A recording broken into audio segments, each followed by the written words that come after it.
Semua berawal dari ramalan apabila bayi itu lahir. Setelah dewasa, ia berupaya keras lari dari takdir. Namun takdir memeluknya erat dalam gelap. Dunia pun serasa runtuh ketika rahasia terungkap. Orang-orang Yunani percaya bahwa ketika seseorang dilahirkan, hidup dan matinya sudah ditentukan oleh takdir yang diatur oleh Moirai. Moirai adalah 3 dewi takdir dalam mitologi Yunani yang dianggap memiliki kedudukan lebih tinggi dari para dewa. Namun sewaktu-waktu Zeus dapat memerintah mereka. Oidipus adalah anak Laios dan Iokaste. Laios adalah Raja Thebes. Sebelum ia lahir, kedua orang tuanya menemui orakel Delphi. Orakel di Delphi dipercaya orang adalah perantara antara manusia dengan dewa Apollo, sang dewa nubuatan atau ramalan. Sang orakel mengatakan bahwa kelahiran putra Laios akan menjadi penyebab kematiannya dan kehancuran keluarganya. Untuk mencegah ramalan itu menjadi kenyataan, Laios memerintahkan pelayannya untuk membawa bayi itu ke gunung Citeron. Sang pelayan mengikat kaki bayi itu dan memakunya di dahan pohon, berharap akan ada binatang buas yang memangsanya. Namun sang pelayan tidak tega meninggalkan bayi itu tergantung di pohon. Kemudian bayi itu diserahkan pada gembala tak dikenal yang sedang lewat. Sang gembala melepaskan ikatan kaki sang bayi dan mengobati lukanya. Sang gembala memberi nama Oidipus, yang artinya si kaki bengkak. Namun sang gembala tidak bisa membesarkan bayi itu karena miskin. Maka ia memutuskan membawa bayi itu pada Raja Korintus. Raja Korintus, yaitu Polybus dan istrinya, tidak memiliki anak. Raja Polybus memutuskan mengangkat Oidipus dan membesarkannya seperti anak kandungnya sendiri. Oidipus tumbuh sehat, kuat dan tampan. Hidup bahagia sebagai pangeran, putra mahkota Korintus.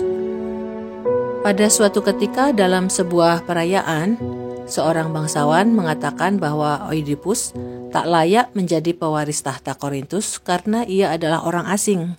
Oidipus bertanya pada Polybus. Sang raja mengatakan bahwa bangsawan itu sedang mabuk. Oidipus tak perlu memikirkan itu. Karena tidak puas dengan jawaban Polybus, lalu Oidipus memutuskan untuk bertanya pada orakel di Delphi. Sang peramal tidak menjawab siapa orang tua Oidipus yang sebenarnya.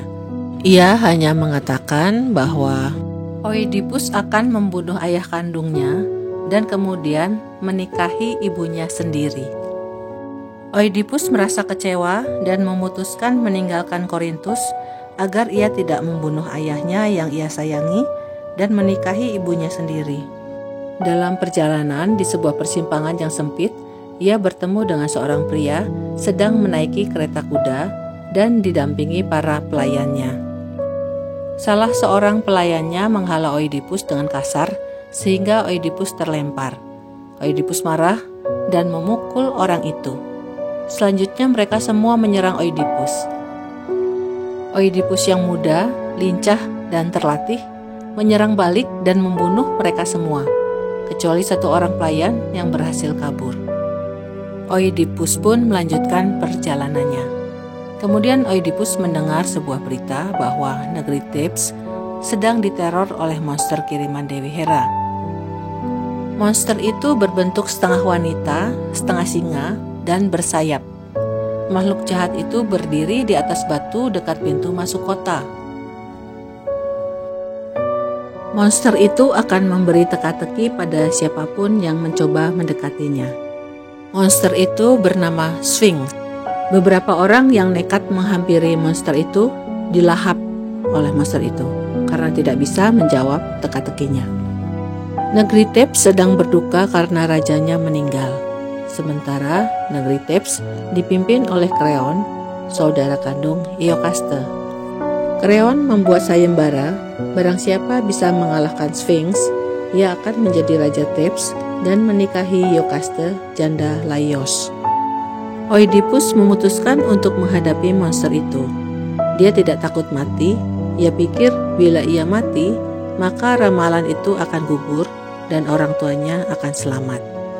Maka pergilah ia menghadapi Sphinx. Mungkin Sphinx berpikir kalau ia akan mendapat mangsa baru ketika Oedipus datang. Teka-teki yang ia berikan adalah apa yang berjalan dengan 4 kaki di pagi hari, 2 kaki di siang hari, dan 3 kaki di malam hari. Oedipus menjawab bahwa itu adalah manusia. Saat masih bayi, ia berjalan merangkak dengan kaki dan tangannya. Saat dewasa, berjalan dengan 2 kaki, dan ketika tua, ia menggunakan tongkat sebagai kaki ketiganya. Jawaban itu benar.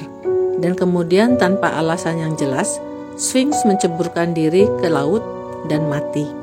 Tidak lama kemudian, Oedipus pun menikahi Iokaste dan menjadi Raja Thebes.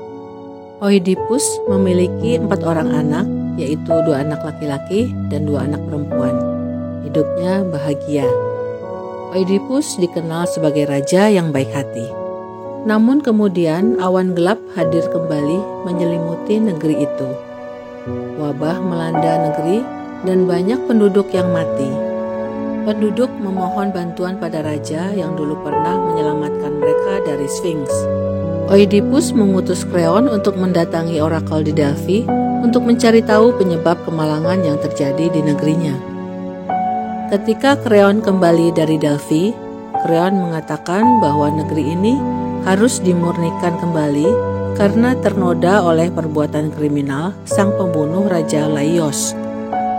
Wabah akan berhenti bila sang pembunuh diusir dari negeri Thebes, sementara identitas pembunuh tidak diketahui. Lalu Oedipus mengumumkan agar siapapun pembunuhnya diminta untuk menyerahkan diri. Tidak ada hukuman untuknya selain diusir keluar dari Thebes. Dan bagi yang mengetahui identitas pelaku, diharapkan melaporkan pada raja dan akan mendapatkan imbalan yang pantas. Kreon menyarankan agar Oedipus memanggil Tiresias untuk dapat mengungkapkan misteri pembunuhan Laios. Tiresias adalah laki-laki tua dan buta yang merupakan peramal terkenal.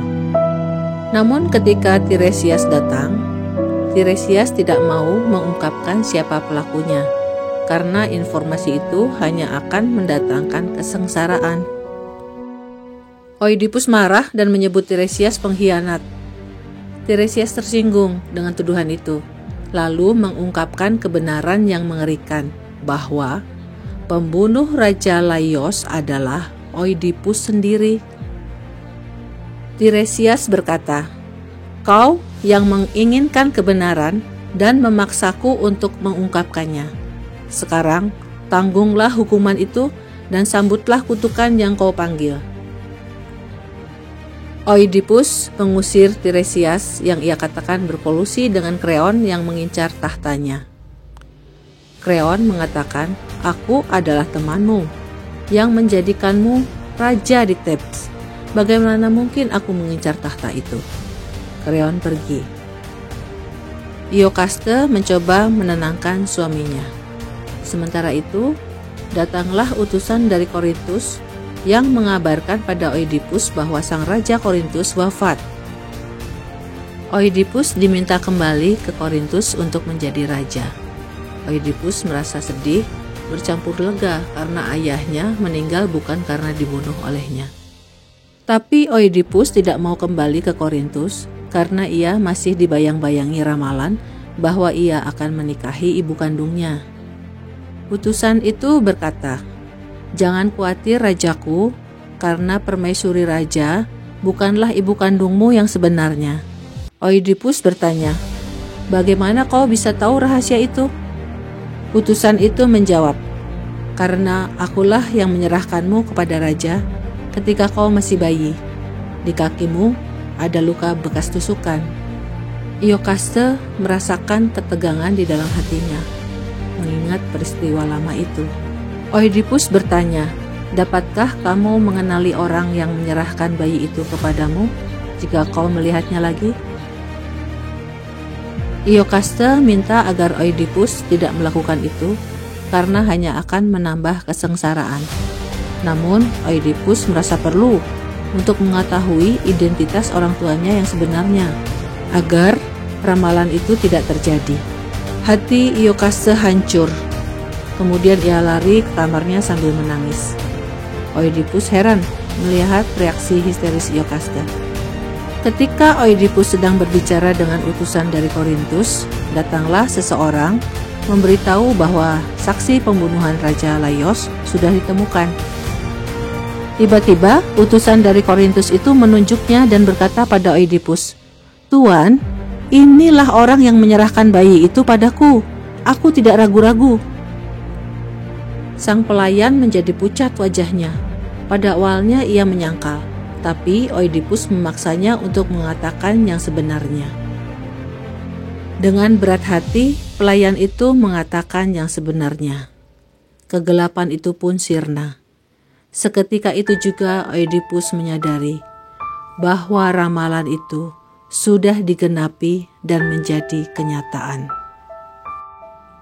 Jadi, Oedipus sendirilah yang membunuh Raja Laios dalam suatu pertengkaran di jalan di masa yang lalu. Dan Iokaste, istrinya, adalah ibu kandungnya sendiri. Oedipus segera berlari ke kamar Iokaste, tapi terlambat. Iokaste yang telah lebih dulu menyadari kebenaran itu, telah mati menggantung dirinya sendiri di kamar. Dengan hati yang hancur, Oedipus menurunkan tubuh Iokaste. Diambilnya bros milik Iokaste dan menusukkan jarumnya ke kedua matanya. "Terkutuklah mataku yang telah menyaksikan peristiwa yang mengerikan ini. Biarlah aku buta. Aku tidak sanggup melihat orang tuaku ketika di dunia bawah nanti." Kepada masyarakat Thebes, Oedipus mengumumkan pengunduran dirinya sebagai raja dan menyerahkan tahta pada Kreon hingga anak-anaknya cukup usia untuk menjadi raja. Oedipus lalu pergi mengasingkan diri.